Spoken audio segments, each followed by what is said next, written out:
Hi, this is another trans elder. My name is Ricky, and I don't know how many other trans elders are out there doing videos, but I'm doing mine for the purpose of documenting the phenomenon of aging. And if I didn't do one once a week at least, then I wouldn't be accomplishing my main task, which is somewhat odd for somebody who identifies now as an empath to some degree. And that's an interesting rabbit hole to go down. I found that to be some interesting, thought-provoking things to think, occupy myself with. I'm trying to find the right words. It's really entertainment.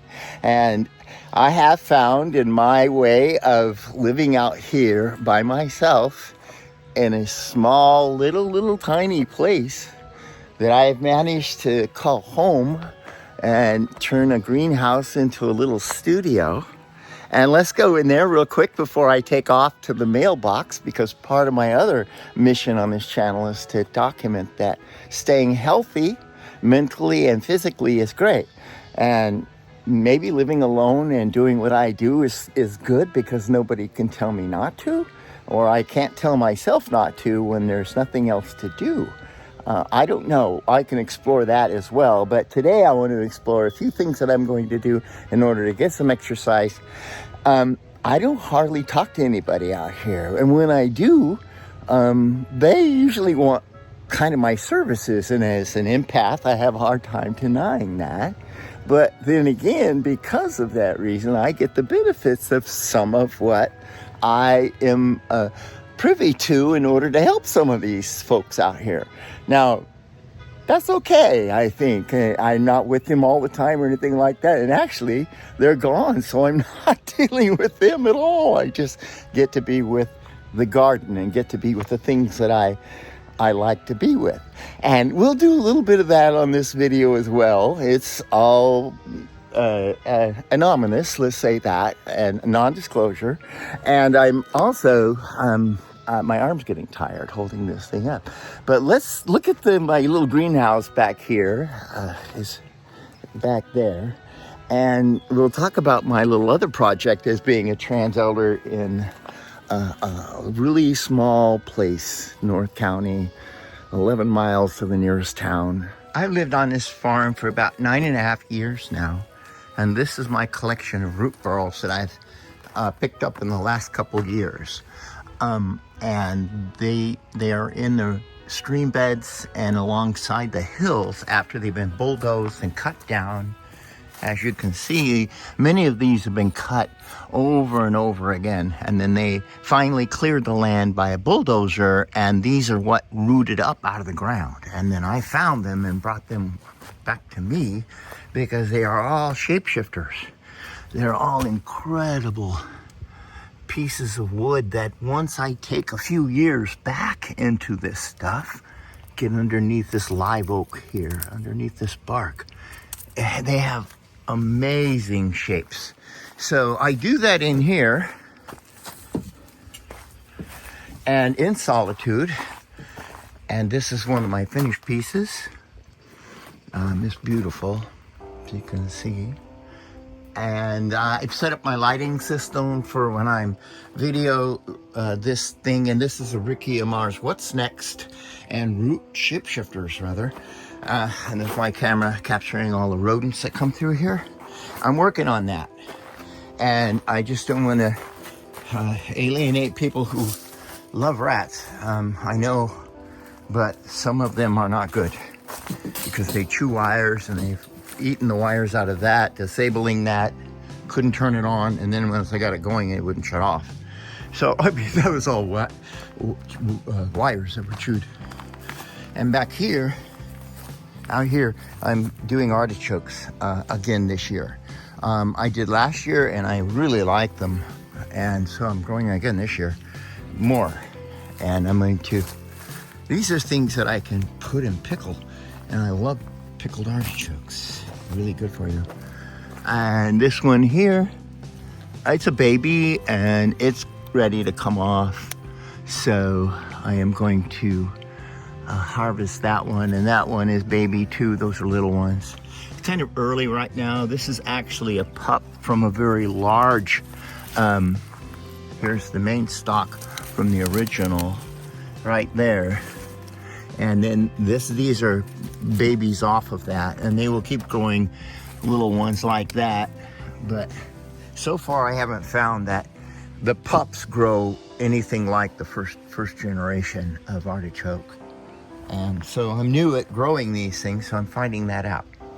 And of course I have my fruit of the day, my strawberries in here. All of those are, this one's pretty good. So just to further on my little document about what's going on this year, I had some wonderful lettuce growing in here, but there has been a bunny, actually a cottontail rabbit that has been through here, and they found this, and one night they ate it all gone. And that was like one night. Aloe vera is there, aloe vera. Of course, my stock of root burls, and there's more in there.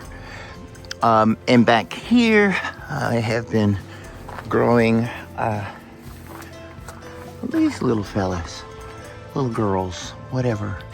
These are tillies, so they're real fun to grow. I wet them down, they get misted. That's what they like, is a mist. And they grow and grow and grow. And this one, I don't know what it's doing. I have not. This is the first year that tilly has started this. Whatever that is. I'm going to take a snapshot of that.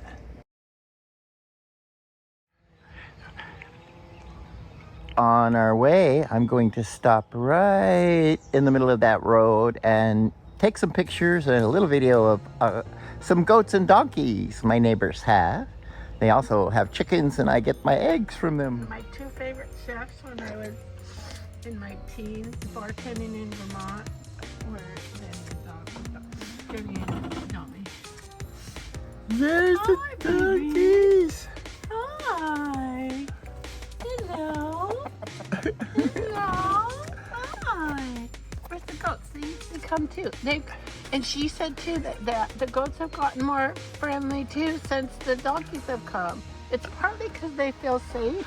Yeah, well, And donkeys are like watchdogs. Oh, you guys don't like the sound of this thing.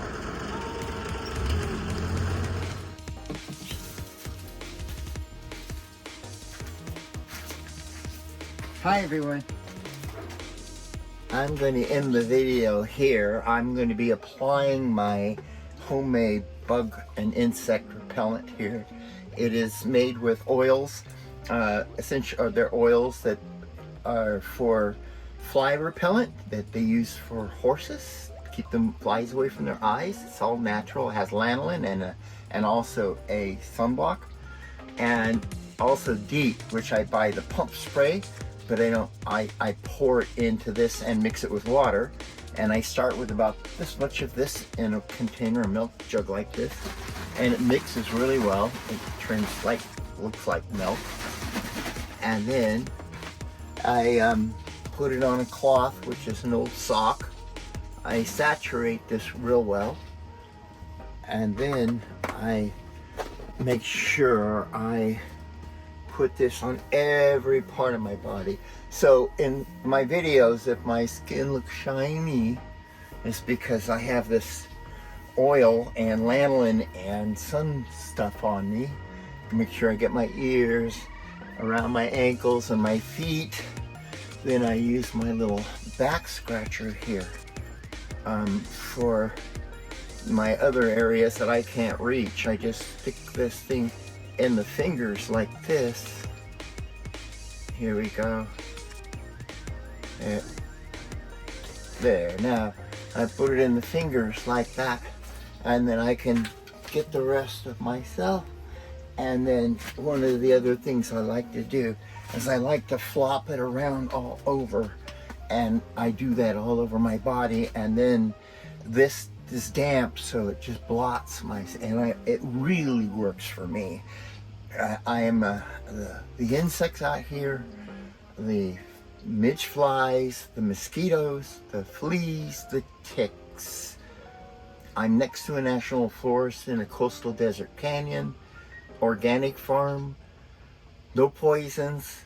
It's everything in balance, but there's a lot of them, and my hemoglobin is one of their favorites. So this helps me survive out here. Otherwise, I could not live out here without this.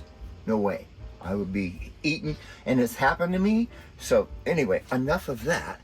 I have Freya Mortensen. I wanted to tell you about her.